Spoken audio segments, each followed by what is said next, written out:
नमस्कार मंडळी. मी वैभव लव्हाळे.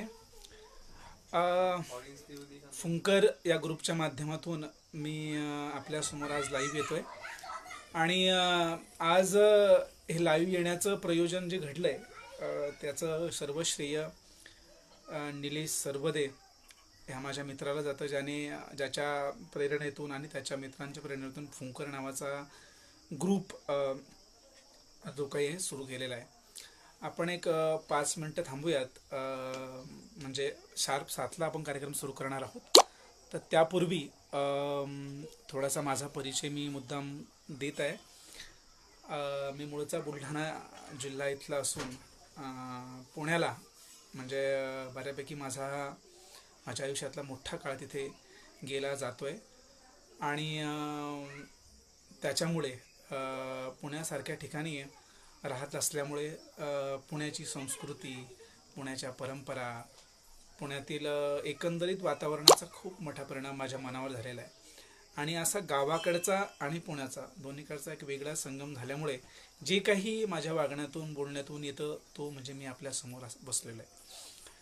बाकी बस त्या सगळ्या गोष्टींच्या माध्यमातूनच मी आपल्याशी संवाद साधण्याचा प्रयत्न करेन. आणि आजचा हा जो काही आज आपण फुंकर या ग्रुपच्या माध्यमातून जो काही संवाद साधणार आहोत तो मी जास्त वेळ नाही घेणार आहे आपला, कारण मी ठरवलं आहे की 30 मिनिटामध्ये आपला प्रोग्राम असेल. तर मला असं वाटतं की अंदाजित 10-15 जणांचं लाईव्ह आले आपल्यासमोर की आपण इमिजिएटली सुरू करूयात. म्हणजे 7ला तर सुरू करूयात, पण त्याच्याही पूर्वी जर सुरू करायचं तर आपण तसंही एक तर टाईम किंवा व्ह्युअर्स. तर मी सुरुवातीलाच एक कविता घेतोय. कविता म्हणण्यापेक्षा एक शाहीर संतनू साबळे यांची एक अतिशय सुंदर अशा प्रकारची ती रचना मला नेहमीच आवडत आली आहे. तिने सुरुवात करतोय.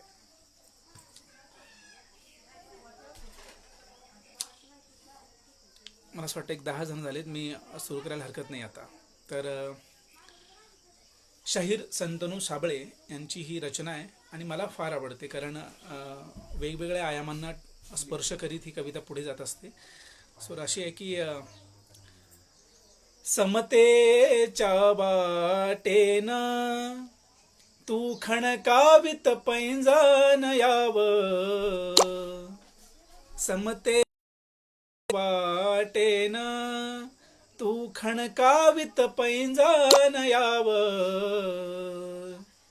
तू याव तू याव बंधन तोडीत याव, तू याव तू याव बंधन तोडीत याव.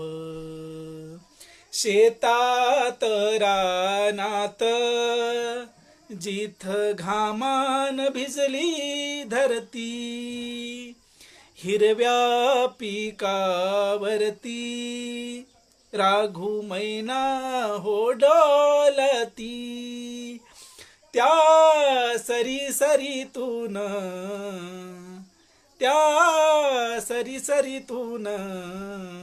घाम अत्तर लेऊन याव, तू याव तू याव बंधन तोडीत याव, तू याव तू याव बंधन तोडीत याव. सो बरोबर 7 वाजलेत आणि आता आपण कार्यक्रमाला सुरुवात करतोय. मला असं वाटतं आता मी जस्ट किती लोक आलेत त्यांची नावं मुद्दाम घेतोय. निलेश सर सगळ्यात आधी आलेत, ज्यांचा मी मगाशी उल्लेख केला. शरद गव्हाड खूप खूप धन्यवाद. मयुरी अरुणा सुरेशराव, हरिओम क्षीरसागर, विशाल बाजड, गणेश मगर, विपुल आढाव सर, ऋषिकेश गारोळे, गणेश मगर सर, खूप खूप धन्यवाद सर. आणि आता आपण 7 वाजलेत तर मला असं वाटते सुरू करायला हरकत नाही. तर मी जस्ट परत एकदा परिचय सुरू करतो, कारण 7 हा टाईम दिल्यामुळे आय डोंट नो आता किती लोक जॉईन होतील. मी वैभव लव्हाळे आणि मूळचा बुलढाणा जिल्हा इथला असून आणि पुण्याला माझं इंजिनिअरिंग आणि एमटेक आता चालू आहे.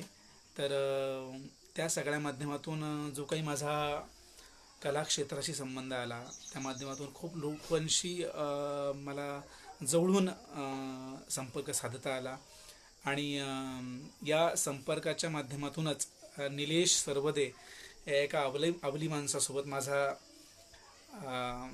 काय म्हणता येईल आपल्याला अतिशय सुंदर अनुबंध जोडला गेला आणि त्यांच्या माध्यमातून ही जी काही आज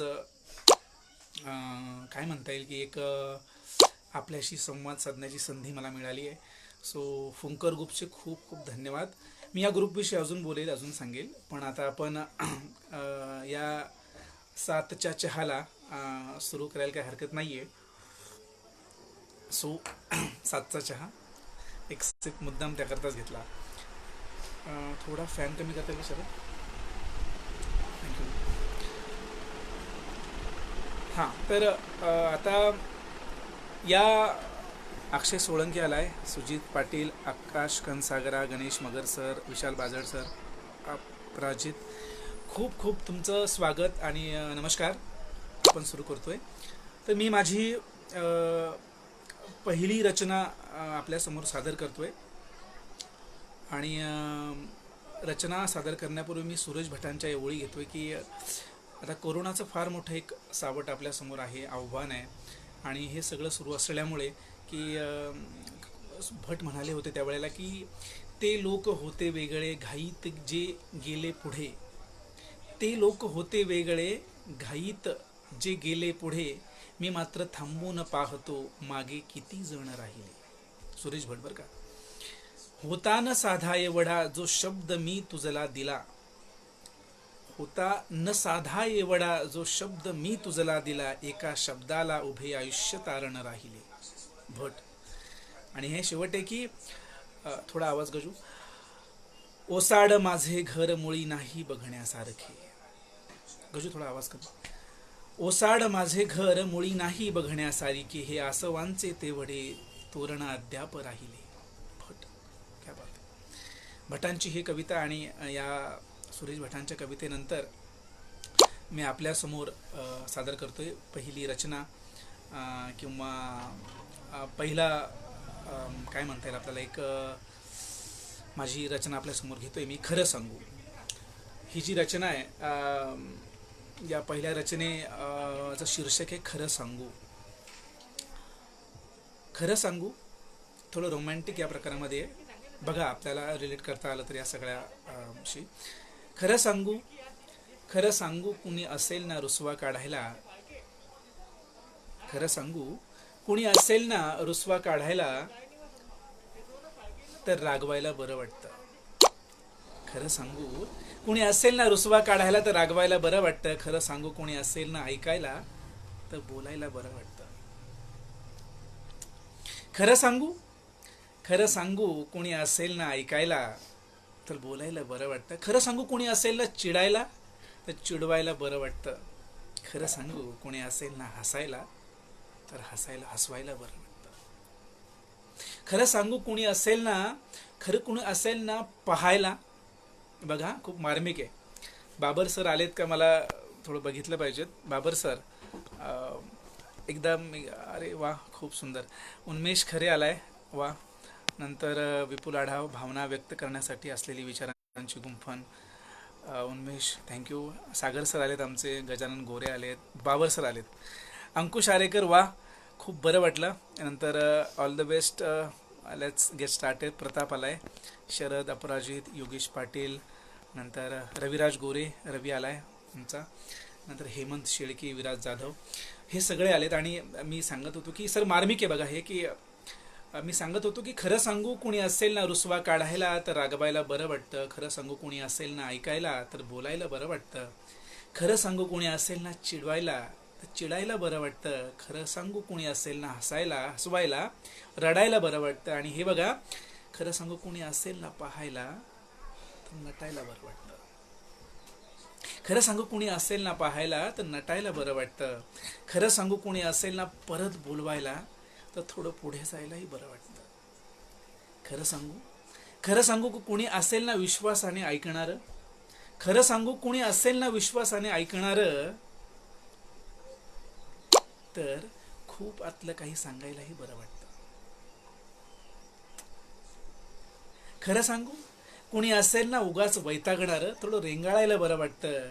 आणि खरं सांगू कुणी असेल ना आसवं ढाळणारं, सर खूप मार्मिक आहे. खरं सांगू कुणी असेल ना आसवं ढाळणारं, तर मरायलाही बरं वाटतं. आणि हे शेवट आहे की खरं सांगू कोणी असेल ना फक्त स्मृतींमध्ये रुतलेलं, तर अजून जगायलाही थोडं बरंच वाटतं. सो अशा प्रकारे ही रचना होती खरं सांगू. खूप वर्षांपूर्वी केली होती आणि आज तुमच्या माध्यमातून मला व्यक्त करण्याची संधी मिळाली. मला एकदा बघू द्यात. हॅलो सर, खूप सुंदर. शुभम, हां आपला शुभम ठाकूर, खूप धन्यवाद. आणि विपुल सर, खरं सांगू कोणी असेल ना भावना समजून घेणारं, तर मांडायलाही बरं वाटतं. वा, अतिशय सुंदर, अतिशय शीघ्र. अंकुश आरेकर, खूप खूप धन्यवाद सर, तुम्ही बोललात. नंतर उन्मेष खरे, धन्यवाद. शेखर, खूप खूप धन्यवाद. अंकुश, आवाज मोठा हवा, मी ट्राय करेन आता इथून पुढे पुढच्या रचनांसाठी. माझं एक कवितांच्या बाबतीमध्ये एक समीकरण नेहमी राहिलेलं आहे आत्तापर्यंत, की जे मी या दोन ओळींमध्ये मांडण्याचा प्रयत्न करतोय, की फुलल्या माझ्या कविता मुक्त छंदात काही, फुलल्या माझ्या कविता मुक्त छंदात काही, समाधी शब्दांची लागली कळले मलाही नाही. समाधी शब्दांची लागली कळले मलाही नाही. सो अशा भावविश्वास जाऊन कविता लिहायला, कविता वाचायला एक आवडण्याची माझी नेहमीची ही पद्धत आहे. बाकी आता बघू. आता मुद्दाम याच्यामध्ये मुक्त छंद हा एक आलाय आणि थोडं लिहिण्याची पद्धत आधीपासूनच थोडी वेगळी असल्यामुळे इतरांपेक्षा हे कविते शीर्षक बघा किती म्हणजे मुद्दाम त्याला साजेस आहे, की त्यांना यमकात कसे बसवणार. हे कविता आहे. अपराजित म्हणतोय की आवाज ठीक आहे. ओके, यस, धन्यवाद. मी प्रयत्न करतो इथून पुढे की आवाज अजून लाऊड करता येईल, नॉईज येऊ नये म्हणून थोडं मी हे ठेवतोय. शीर्षक आहे पुढील कवितेचं की त्यांना यमकात कसे बसवणार. बघा थोडं लक्ष देऊन. आता कुठे लिहिताना कापणारा माझा हात थोडा स्थिर झाला आहे. आता कुठे लिहिताना कापणारा माझा हात थोडा स्थिर झाला आहे. कदाचित त्याला बल मिळालं असेल सभोवताली घडणाऱ्या घटनांपासून, ज्या आहेत अस्थिर, असंवेदनशील, असहाय आणि अबोल, अगदी माझ्याच त्या हातासारख्या. आता कुठे लिहिताना कापणारा माझा हात थोडा स्थिर झाला आहे. काही घटनांना आवाज आहेत कोपऱ्यात लोगो असणाऱ्या मोठ्यांचे. बघा बाबर सर, काही घटनांना आवाज आहेत कोपऱ्यात लोगो असणाऱ्या मोठ्यांचे. काही घटना मात्र शांत आहेत धैर्य धरून. काही घटना मात्र शांत आहेत धैर्य धरून अस्तित्व टिकवण्यासाठी मधल्या कुठल्याशा गावठाण नावाच्या पानावर दबा धरून आपण कुणाला दिसूच नये अशा अट्टहासात अनागतिक न्यायाच्या प्रतीक्षेत. आता कुठे लिहिताना कापणारा माझा हात थोडा स्थिर झाला आहे. कदाचित त्याला थोडं बळ मिळालं असेल.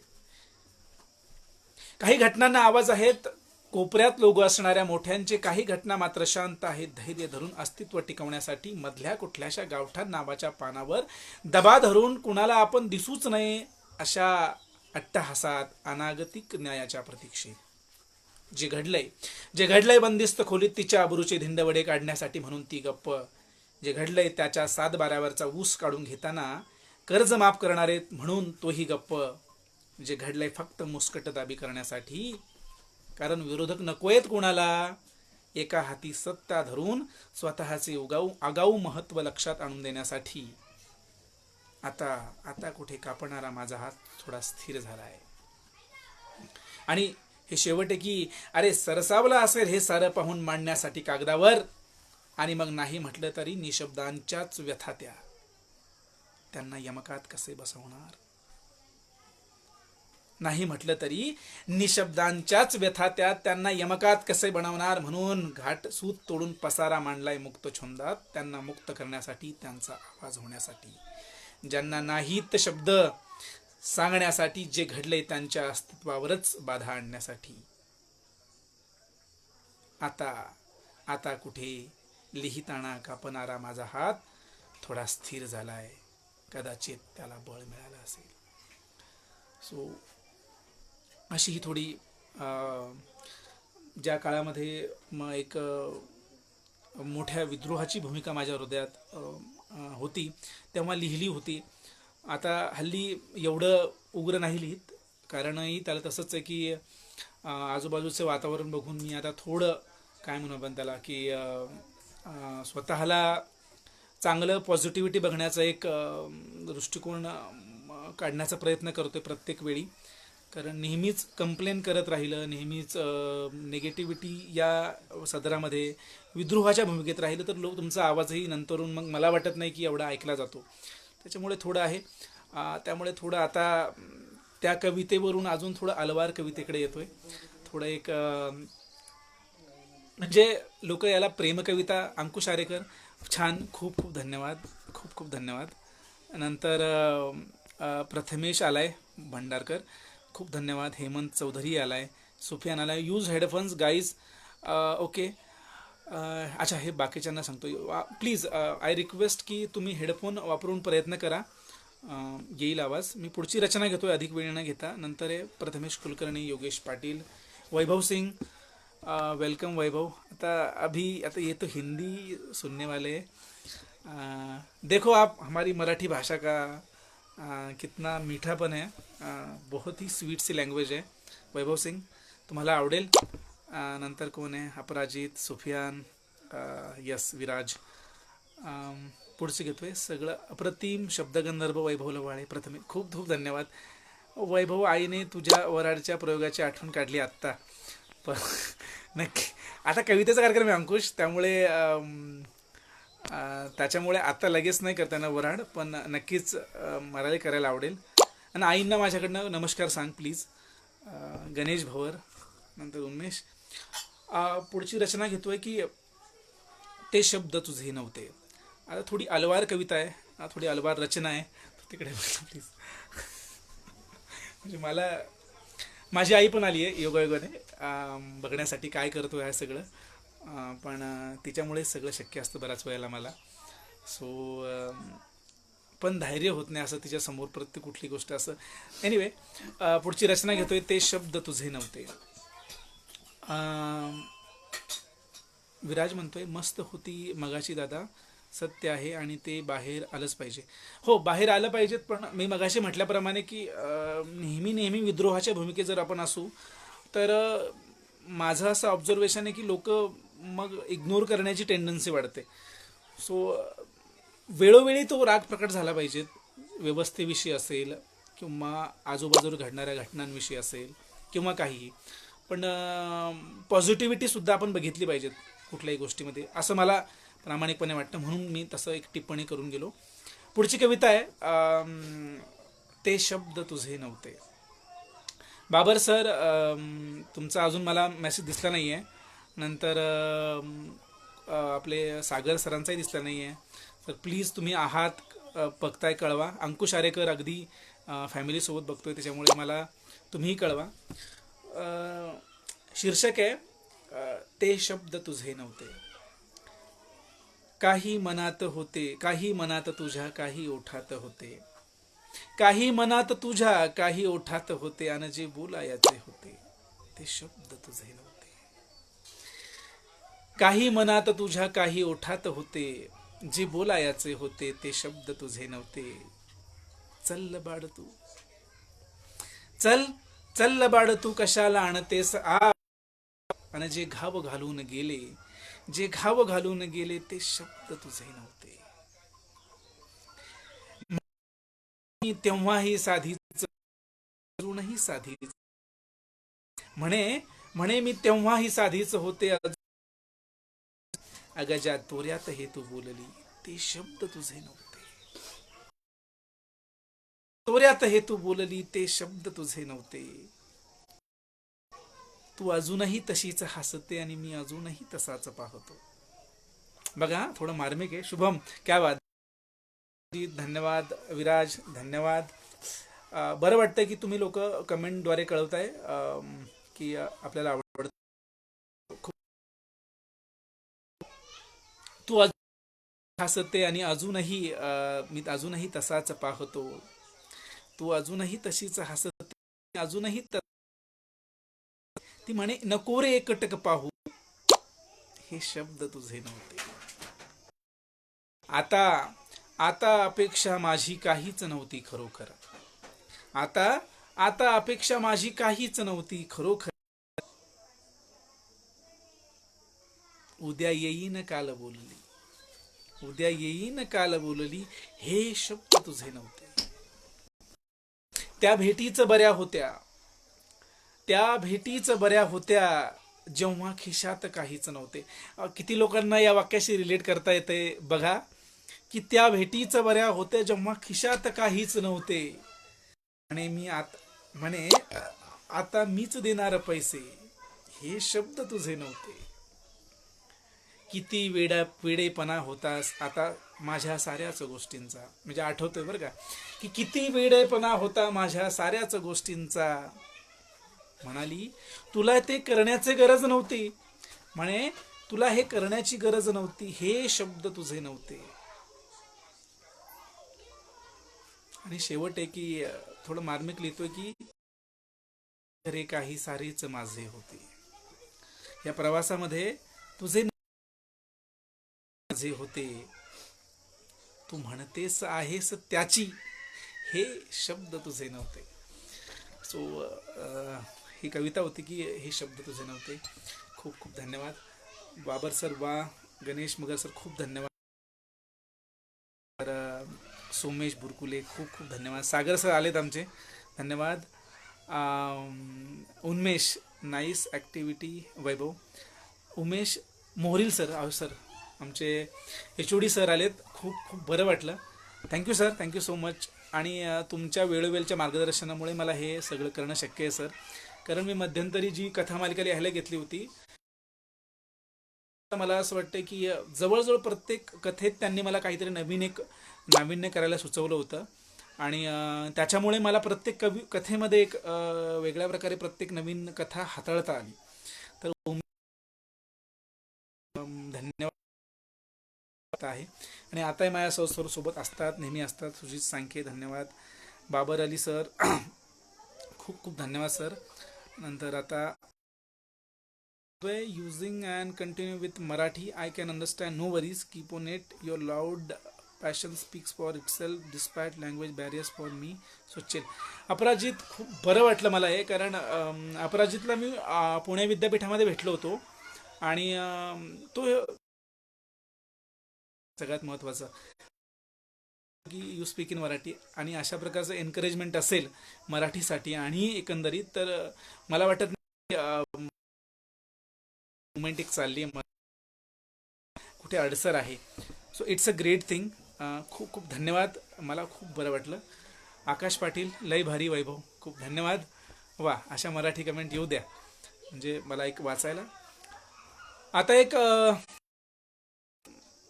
अशी कविता जी लोक प्रत्येक वेळा धर्माचं राजकारण करतात अशा लोकांसाठी.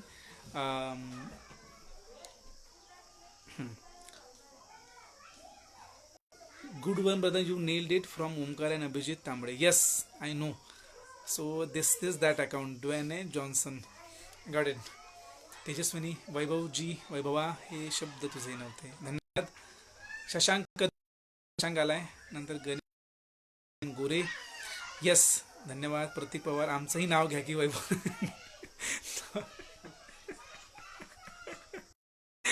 That was hilarious. Yes Pratik Pawar. तुम्ही प्रतीक पवारांबद्दल एक मला मुद्दाम टिप्पणी करायला आवडेल की फिरस्ती माणूस आहे, फिरणारा माणूस आहे. आणि सगळ्यात महत्त्वाचं म्हणजे जी मुलं स्पर्धा परीक्षेची तयारी करतात त्यांच्यासाठी एक यूट्यूब चॅनल तो चालवतो. मला खूप बरं वाटतं. मी सुद्धा बऱ्याच वेळा त्याचा रेफरन्स घेत असतो. So great thing I feel. So प्रतीकबद्दल खूप अभिमान आहे. ही पुढची कविता अशी आहे की जी लोक धर्माचं राजकारण करतात, जी लोक धर्मावर बऱ्याच वेळेला काय म्हणू आपण त्याला मुद्दा बनवतात प्रत्येक, म्हणजे मला असं वाटतं जेवढे बघणारे व्ह्युअर्स आहेत आणि एकंदरीतच आपला एक जनमानसामध्ये आहे की आपल्याला राजकारण नको असतं. म्हणजे मध्यंतरी आपण राम मंदिराचा मुद्दा ज्या ज्या लोकांनी उचलला त्यांच्याविषयी लोकांनी जे जे प्रतिक्रिया दिल्या तेही असेल. म्हणजे मला कुठल्याविषयी कमेंट नाही करायची, पण ज्यांनी कुठे धर्माला म्हणून राजकारणाचा मुद्दा केला, म्हणजे आपण एक माझं असं एक वैयक्तिक बघण्यात आलं की लोक नाही देत. म्हणजे कुणी कोणत्याही बाजूने जरी तुम्ही राम मंदिर करा किंवा अजून बाबरी मस्जिदला करा किंवा अजून कुठल्याही मुद्द्याला करा, कुणीही करा, म्हणजे म्हणजे let me I don't want to take name of any one, but जी कुणी करत असतील किंवा करणारे असतील अशा सगळ्यांच्याच मनामध्ये धर्माच्या राजकारणाविषयी आहे की की मी अशा लोकांसाठी हा प्रश्न विचारतोय की मला घेशील तुझ्या धर्मात. शीर्षकच असं आहे की मला घेशील तुझ्या धर्मात. प्रत्येक पावलावर धर्माची भाषा करतोस, प्रत्येक मुद्दा धर्माच्या वाटेने नेतोस. प्रत्येक पावलावर धर्माची भाषा करतोस, प्रत्येक मुद्दा धर्माच्या वाटेने नेतोस. आज मीही उत्सुक झालो आहे, तुझ्याशी संवाद साधतो आहे. भुकेचा धर्म कोणता आहे, पोटाची जात कोणती आहे. भुकेचा धर्म कोणता आहे, पोटाची जात कोणती आहे. सांग सांग घेशील मला घेशील तुझ्या धर्मात. तो देखत मेला बाप कर्ज काढून, ती देखत मेली माय शिळ खाऊन. तो देखत मेला बाप कर्ज काढून, ती देखत मेली माय शिळ खाऊन. ताटी तो एक वेळ जेवला, पुरावा सगळ्यांच्या ताटी तो एक वेळ जेवला. नवताच कोणता रंग तिच्या पदराला.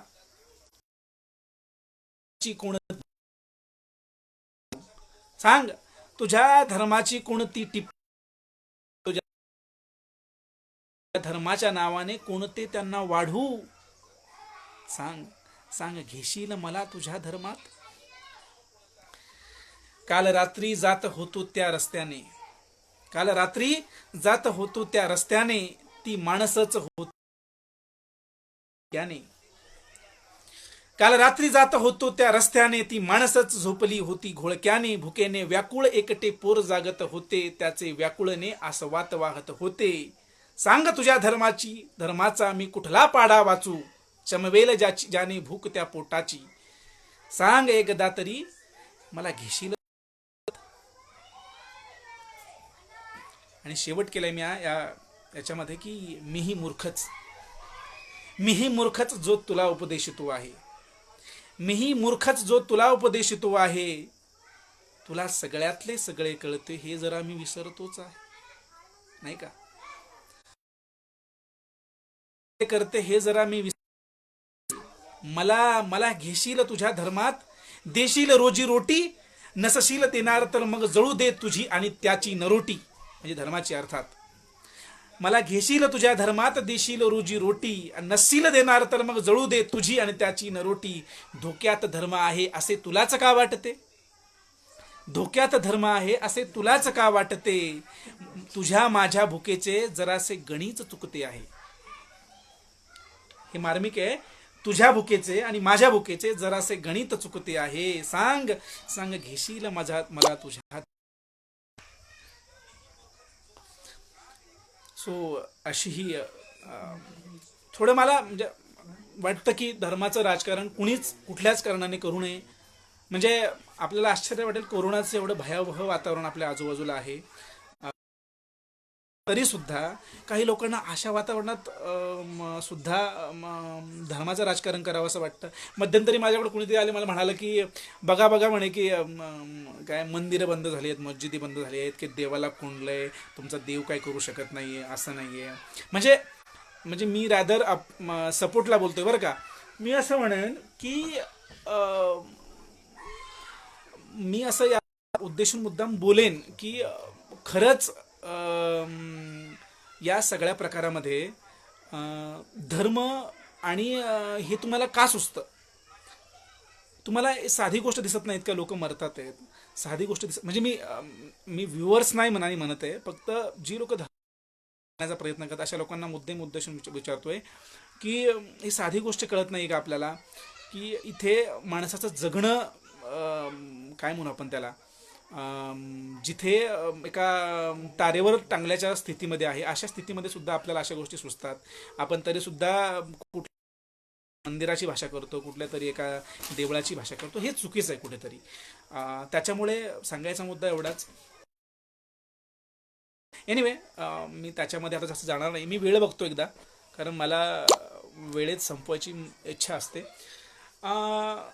जरी मी 45 मिनटं म्हणत असलो तरी मी 45 मिनटं नाही घेणार आहे. त्याच्या आधीच संपवण्याचा प्रयत्न करेन. कारण मला स्वतः असं वाटतं की कोणी कोणाला जास्त बोर करू नये. सो त्याच्यामुळे करेन. सध्या म्हणजे माझ्या आजूबाजूला जे काही वातावरण आहे, मी एक काव्य लिहिलं होतं, कृष्ण किनारा नावाचं. एक मृण्मयी कुलकर्णी म्हणून आहेत, पुणे विद्यापीठाच्या ललित कला केंद्राच्या मध्ये त्या MA ला फायनल इयरला होत्या. जसे की त्या मी लिहिलेल्या त्या प्रोजेक्टचं लवकरच काय म्हणू आपण त्याला, रूपांतर झालं आणि व्यावसायिक बरं प्रायोगिक रंगभूमीवर तर आलंच आहे, पण लवकरच काय म्हणता येईल आपल्याला, कमर्शियल ज्याला म्हणता येईल आपल्याला, की थोडे आमच्याही लेखकांच्या मना खिशातही जरा पैसे खणखणतील असं एक वाटतंय मला की होईल. आणि झालं तर चांगलंच आहे, आपल्या सगळ्यांचं सहकार्याने होईल. तर त्या नाटकाच्या सुरुवातीला ह्या ओळी आहेत, ज्यावेळेला त्याचं ते असं आहे की थोडक्यात कथानक सांगतो आपल्याला त्या नाटकाचं. असं आहे की कृष्ण याच्यावर येतो, रंगमंचावर येतो, अर्थात ते कथ्थकमध्ये.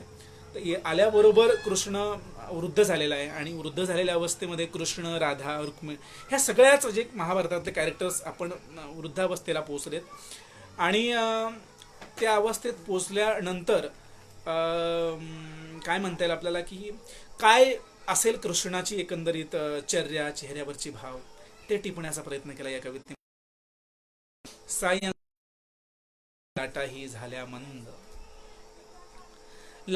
सायंकाळ मधाळ मोठी, लाटाही सोडले मोकळे केसपाठी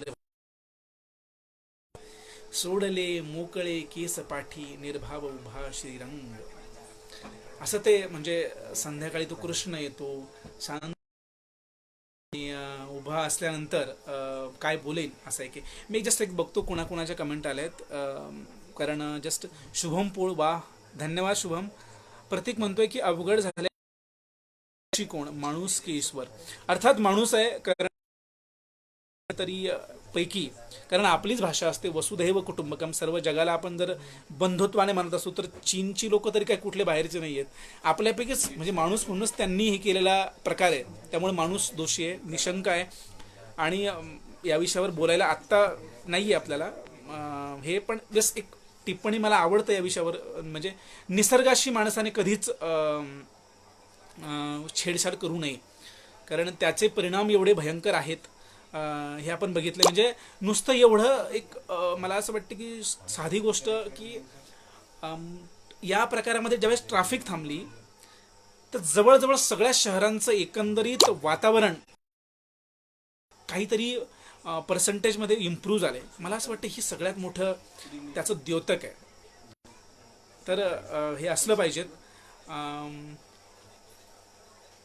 ओके, सो आता मी ते घेतो आणि आपण त्याच्यामुळे आपण निश्चिंत असा. स्मशान नावाची कविता आहे. ही कविता माझ्या इंजिनिअरिंगला असताना मी ओनली 10% नेट रिमेनिंग. काय होतंय,